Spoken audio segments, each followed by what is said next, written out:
പ്രിയപ്പെട്ട എല്ലാവർക്കും സ്വാഗതം. ഇന്ന് നമ്മൾ ചർച്ച ചെയ്യാൻ പോകുന്ന വിഷയം ഇന്ദിരാഗാന്ധി ദേശീയ വിധവാ പെൻഷൻ. നമ്മളിതിനു മുമ്പ് 3 പെൻഷനെക്കുറിച്ച് ചർച്ച ചെയ്ത് കഴിഞ്ഞു. ഇന്നത്തെ ചർച്ച വിധവാ പെൻഷനെക്കുറിച്ചാണ്. ഇതിന് മാനദണ്ഡങ്ങൾ പഴയതുപോലെ തന്നെയാണ്.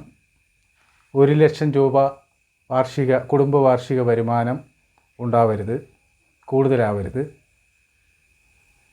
BPL കുടുംബമായിരിക്കണം. 1000 cc കൂടുതൽ ഉള്ള വാഹനം ഉണ്ടാവരുത്. 2000 സ്ക്വയർ ഫീറ്റിൽ കൂടുതലുള്ള വീട് ഉണ്ടാവരുത്. മറ്റു പെൻഷൻ വാങ്ങിക്കുന്നവരാകരുത്. പെൻഷനർ ആവരുത്. AC ഉള്ള വീട് ആവരുത്.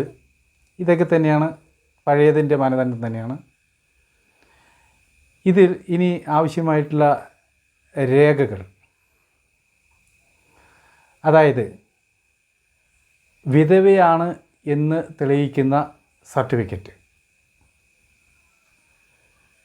ഭർത്താവ് മരിച്ച മരണ സർട്ടിഫിക്കറ്റ്, ഭർത്താവിൻ്റെ മരണ സർട്ടിഫിക്കറ്റ്, അതുമല്ലെങ്കിൽ ഭർത്താവ് ഉപേക്ഷിക്കപ്പെട്ടവരാണെങ്കിൽ ഭർത്താവ് ഉപേക്ഷിച്ച് 7 വർഷമായി എന്നുള്ള സർട്ടിഫിക്കറ്റ്. അതിനു പുറമെ ആധാർ കാർഡ്, റേഷൻ കാർഡ്, തിരിച്ചറിയൽ കാർഡ്, ഭൂനികുതി അടച്ച രസീത്, ഇവയെല്ലാം ഉണ്ടായിരിക്കേണ്ടതാണ്. ഇത്രയും സർട്ടിഫിക്കറ്റുകൾ സഹിതം ബന്ധപ്പെട്ട അപേക്ഷയിൽ പൂരിപ്പിച്ച് തദ്ദേശ സ്വയംഭരണ സ്ഥാപനം ഏതാണോ അതിലേക്ക് സമർപ്പിക്കേണ്ടതാണ്. അതിനുശേഷം വെരിഫിക്കേഷൻ കഴിഞ്ഞ് നിങ്ങൾക്ക് അർഹതയുണ്ടെങ്കിൽ പെൻഷൻ അനുവദിക്കുന്നതാണ്.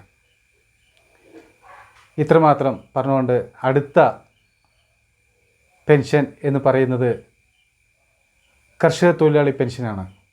അതിനെക്കുറിച്ച് അടുത്ത എപ്പിസോഡിൽ പ്രതിപാദിക്കാവുന്നതാണ്. നന്ദി, നമസ്കാരം.